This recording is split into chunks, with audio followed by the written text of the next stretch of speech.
La misión que tiene este proyecto, trabajar codo a codo con Orito, que es el centro de acopio de materiales potenciables a ser reutilizados. Se tomaron algunos neumáticos con la idea de enviar el mensaje de bájate del auto y utiliza la rueda para otras cosas. Entonces la idea aquí, los chicos están pintando algunos de estos neumáticos para armar instalaciones temporales durante estas 2 semanas en un paradero puntual. Aquí, al retirar los vehículos de la calle, aparece otros espacios, la vereda empieza a ser más grande.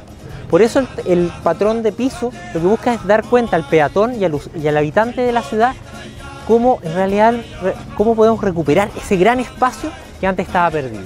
Y el remote de Policarpo Toro armamos un umbral que permite entender que ahí inicia, en el espacio que ocupa la feria, ahí inicia un recorrido costero peatonal. Todas estas intervenciones lo que buscan finalmente es entender cuánto espacio de la ciudad hoy día podemos recuperar una vez que controlamos el uso del transporte particular y potenciamos un transporte público sustentable.